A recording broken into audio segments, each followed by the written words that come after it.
सोचे किस क्या मुंह लेकर के गाँव जाए। गाँव वाले भी बोलेंगे साला 2 साल तैयारी करने गया और ऐसे बिना नौकरी के आ गया। तो भाई इसमें गलती हमारी क्या है? इसमें खुद से सोचो कि इंडिया का सारा टीचर पागल है। मतलब आज एक सिंगल टीचर। सरकार की मनमानियों को देखते हुए छात्रों ने एक बार फिर ट्विटर पर ट्वीट्स का अंबार लगा दिया है। और इतना ही कि मोदी सरकार एक भर्ती परीक्षा भी ढंग से नहीं करवा सकती, जिसका ताजा उदाहरण आरआरबी एनटीपीसी एग्जाम का रिजल्ट है। सालों इंतजार के बाद एनटीपीसी सीबीटी 1 का रिजल्ट आया, लेकिन उसमें भी सरकार घोटाले करने से बाज नहीं आई। लगभग 75 लाख युवाओं ने आरआरबी एनटीपीसी का एग्जाम दिया था, जिनका भविष्य अब अधर में अटका हुआ है। लेकिन छात्रों ने यहाँ हार नहीं मानी। सरकार की मनमानियों को देखते हुए छात्रों ने एक बार फिर ट्विटर पर ट्वीट्स का अंबार लगा दिया है। और इतना ही नहीं दोस्तों, एनटीपीसी रिजल्ट को लेकर सैकड़ों छात्र सड़कों पर भी उतर रहे हैं। छात्रों का गुस्सा 7वें आसमान पर है। छात्र लगातार ट्विटर पर भी सरकार को घेर रहे हैं। 18 जनवरी को देश भर के छात्रों और टीचरों ने ट्विटर ट्रेंड चलाने का ऐलान किया और सुबह से ही ट्विटर पर #RRBNTPC/1student/1result ट्रेंड कर रहा है। दोस्तों, छात्रों के समर्थन में तमाम बड़े बड़े टीचर्स, नेता, सामाजिक कार्यकर्ता #RRBNTPC/1student/1result के साथ ट्वीट कर रहे हैं। सबसे पहले कोचिंग गुरु अभिनय मैथ्स का ये ट्वीट देखिए।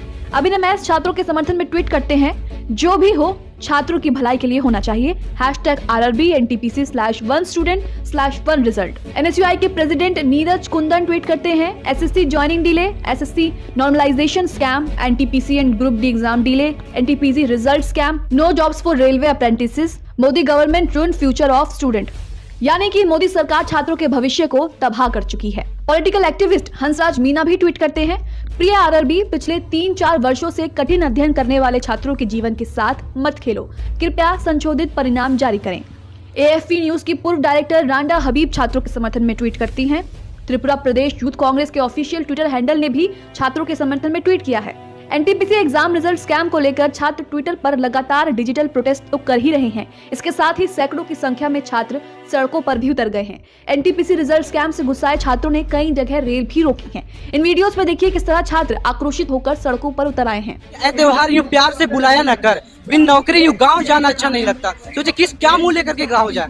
गाँव वाले भी बोलेंगे साला 2 साल तैयारी करने गया और ऐसे बिना नौकरी के आ गया। तो भाई इसमें गलती हमारी क्या है? इसमें तो सरकार गवर्नमेंट सिस्टम की गलती है ना भाई। वो टाइम से एग्जाम दे, टाइम से रिजल्ट दे, टाइम से ज्वाइन करवाए। तो क्या है, मोदी जी कहते हैं पकौड़े बनाओ, ये भी रोजगार है। पकौड़े बनाना है तो ये पढ़ाया क्यों जा रहा है? कोचिंग क्यों है? स्कूल क्यों बंद कर दो, हम लोग पकौड़े तलेंगे, मस्त खुश रहेंगे। क्या बात है, ये पैसे क्यों बर्बाद कर रहे हैं इधर? क्योंकि अगर सारे फैमिली की नजर मेरे पे ऊपर है कि हाँ मेरे बच्चे दिल्ली में पढ़ रहे, कोई अच्छी सी नौकरी लेंगे और हम लोग का जो है घर वालों को संभालेंगे। अब सोचिए घर वाले जो है उनको हम बताते हैं कि हमारा एग्जाम ही नहीं हो रहा था, हम क्या करें? मम्मी पापा तो निराश हो जाते हैं। वो कहते हैं बेटा आ जाओ, किसानी करो, तुम भी मेरे साथ आ गए। बताइए इतना पढ़ने का क्या फायदा? मैंने ग्रेजुएशन कर रखा है, ग्रेजुएशन मेरा हो गया है, मास्टर्स कर रहा हूँ। क्या कर रहा हूँ? ये हो क्या रहा है? क्यों कर रहा हूँ मैं मास्टर? इसीलिए कर रहा हूँ पकौड़े तलने के, गांव में जाकर किसानी करने के लिए। मैं किसानों भाइयों को गलत नहीं कर रहा, मैं ये कह रहा हूँ कि मैं पढ़ रहा हूँ किसानी करने के लिए। किसानी करना होता है तो मैं अपने पापा के साथ गांव में रह के किसानी कर लेता बचपन से। इधर क्यों आया हूँ मैं? सोचिए 1 साल का 1,20,000 रुपये मैं देता हूँ, 1 साल का 10,000 पर मंथ हिसाब से। सोचिए कोचिंग को अलग 2 लाख रुपये मैंने दे रखा है। हाँ 2 लाख रुपए फीस है यहाँ, 2 लाख 1 लाख के करीब होता है। तो कहाँ दो कट्टे जमीन मैंने बेची है गांव में, तब ट्यूशन में एडमिशन ले पाया हूँ। अब मेरे पापा ने 3 कट्टे और जमा कर रखे हैं मेरी पढ़ाई के लिए। क्यों? कहे थे मोदी जी 2 करोड़ हर साल रोजगार। क्या है? कैसा रोजगार? कहाँ है रोजगार? कुछ नहीं है। हम तो बिहार से हैं, हमको ही भूल गए। जो स्टूडेंट वोट दे के इनको जिताए थे, तो ये उनको कहते थे पाकिस्तान के स्टूडेंट ट्वीट कर रहे हैं, कमेंट कर रहे हैं। ये सारे इंडिया के बच्चे हैं जो कि रोजगार की तलाश में लगे हुए हैं। ये गवर्नमेंट ऐसी है कि अंदर बैठ के समोसा खाएगी, खीर खाएगी, सस्ता सस्ता संसद का, और बाहर देखो महंगाई को देखेगी। महंगाई क्या है? कुछ नहीं है, क्योंकि ये तो फ्री का माल जनता के पैसे से मिलता है। पेट्रोल का रेट बढ़ाते जा रहे हैं, अपनी गाड़ी इनकी फ्री की चलती है, इनको तो पता ही नहीं आता पेट्रोल क्या भाव है।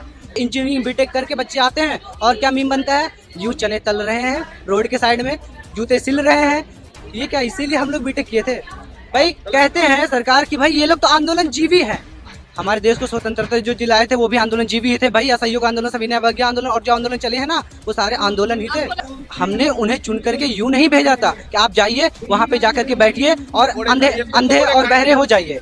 जब भी देश में चुनाव होता है साम्राज्यवादी नीति अपना लेते हैं, कहीं कहीं स्ट्राइक करवा देते हैं, बॉर्डरों पे लड़वा देते हैं। कहते हैं कि सुना है कि सरहदों पे बहुत तनाव है। क्या सुना है सरहदों पे बहुत तनाव है क्या, जरा पता करो कहीं देश में चुनाव है क्या। वही हमारी ही गलती है, हमने ही उन्हें चुन के भेजा था, गलती हमारी है, लेकिन अब हमें उन्हें हटाने का भी अधिकार हमारे पास है। गलती सुधारेंगे आप? सुधारेंगे बिल्कुल। 2024 में आप देखिएगा इस गलती को किस तरह से सुधारा जाता है। अगर उन्हें अपनी सत्ता, अपनी कुर्सी बचानी है तो युवाओं पे ध्यान देना पड़ेगा, और अगर नहीं दिए तो एग्जाम देना पड़ेगा, रोजगार देना पड़ेगा। उन्हें जो वादा किए हैं हर साल 2 लाख रोजगार का, उसे पूरा करना पड़ेगा। और अगर नहीं पूरा किए तो भाई इस बार स्टूडेंट जाग चुके हैं। अब सारे, आप कोई भी नीति अपना ले, साम्राज्यवादी नीति अपना ले या हिंदू मुस्लिम का एजेंडा अपना ले, युवा सुनने वाले नहीं है। वोट मैम उसी सरकार को देंगे जो सरकार युवा के लिए काम करेगी, शिक्षा पे ध्यान देगी। अब देखिए, मुद्दा एग्जाम दो और वोट दो का नहीं है, मुद्दा होगा रोजगार दो और वोट दो। एग्जाम मैटर अब नहीं है, अब सिर्फ यहाँ पे एग्जाम नहीं रह गया है, अब मुद्दा आ गया रोजगार का। 23 साल का 24 साल का लड़का घर से पैसे मांगा जा सकता है कि नहीं मांग सकते, कि घर से भी मांगने में शर्म आते। छोटे भाई कहते भैया कब तक पढ़ोगे, कब तक हम पढ़े। वही कहते कि भैया जॉब कर लो, पापा की भी तबीयत खराब रहती है। और इस तैयारी में हम लोग यहाँ पे आते हैं और सरकार एग्जाम टाइम टू टाइम नहीं लेती। हम तो दोनों आरआरबी बिहार में दो आरआरबी हम दोनों के चीफ से हम मिल के आ गए। ठीक है, खुद से सोचो कि इंडिया का सारा टीचर पागल है। मतलब आज एक सिंगल टीचर उठा दो भाई पूरे हिंदुस्तान में, कश्मीर से कन्याकुमारी में, जो एक बार कह दे कि नहीं आरआरबी ने सही किया, लेकिन उनका कहना खान साहब का है खामा कर रहे हैं, ये नहीं है यहाँ पर ऐसा गड़बड़। भैया आप जो 20 गुना रिजल्ट दिए हैं वो 20 गुना लड़कों का रिजल्ट दीजिए। एक लड़के को 4 बार काउंट किया है इन लोगों ने। दूसरा, आपको लगेगा कि एक दिन में हो जाएगा तो नहीं होगा। किसान सब पिटाया, सब ठंडी झेला, गर्मी झेला, ट्रैक्टर से कचरा गया, कभी कोई आतंकवादी बोला, कभी पिज्जा खा लिया तो बवाल हो गया, कभी कुछ लाख सहने के बावजूद जब डटा रहा तभी ये हुआ। तो आपको एक हफ्ते तक खड़े रहना है यहाँ पे, लेकिन याद रखिएगा पॉलिटिक्स एंट्री मत होने दीजिएगा, कोई भी पॉलिटिक्स एंट्री मत होने दीजिएगा। आप स्टूडेंट हैं, टीचर का सपोर्ट लीजिए, यही है। पॉलिटिक्स मत एंट्री देने पर खींचा लेदर हो जाएगा, सब खराब हो जाएगा।